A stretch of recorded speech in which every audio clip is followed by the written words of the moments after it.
Por exemplo, o Santo Sudário. Uhum. Através de métodos científicos, você consegue comprovar a idade. Ele é da Idade Média, do século XII. Então não é... Não é da época de Jesus. Ah, já foi provado que não foi é da... provado, carbono 14. O Eu Santo fui Sudário, lá em Turim. Fui lá e fui enganado. Conseguiu então. ver? Porque eu não vi. Quando eu fui lá, ele tava fechado atrás de uma... Ficava fechado, mas acreditei no que... O Santo Sudário não é... Já foi comprovado, então. Já, ele é do século XII. Ele é do século XII. Mas foi forjado? Forjado. E aquele que está ali no Santo Sudário, nem morto ele estava, porque o sangue está escorrendo. E quando o morto morre não tem, né? Morto fazer outra coisa, né? O sistema circulatório para de funcionar e o sangue não escorre. E ele está com a mão assim, está escorrendo. Então tem vários elementos ali que mostram.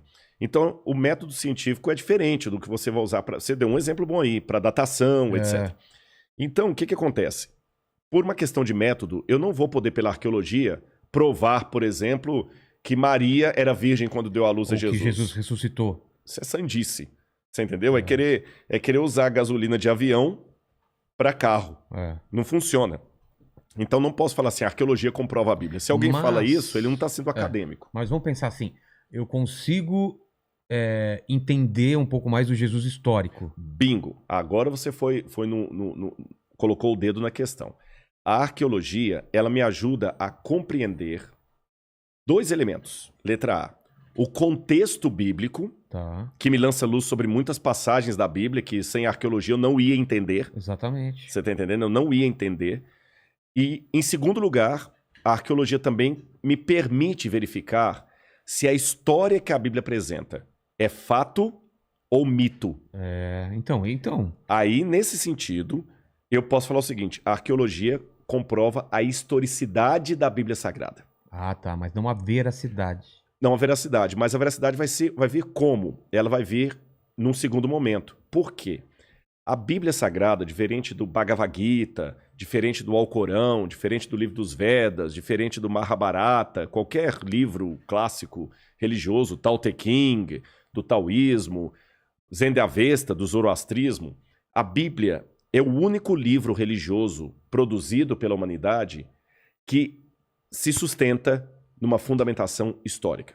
Por exemplo, se eu fosse um hindu, você jamais teria uma conversa comigo sobre a arqueologia do Bhagavad Gita. Por quê? Porque para o hindu, Krishna e Arjuna, personagens chaves aí, podem ser mitológicos que não muda nada a vida dele. Entendi. Não precisa ter uma comprovação de alguma coisa de vivência na Terra. Que aquilo é só uma filosofia mental. Entendi. A Bíblia não. A Bíblia aponta para fatos históricos e ela mesma se coloca à prova. É como se a Bíblia dissesse, se a Bíblia fosse uma pessoa, ela diria o seguinte para você: a prova maior de que eu sou a palavra de Deus é que a história que eu conto é verdadeira. Se a história bíblica for verdadeira, a equação me empurra para acreditar que a teologia que se assenta nessa história também será verdadeira. E o contrário também é verdade. Eu tenho formação em filosofia.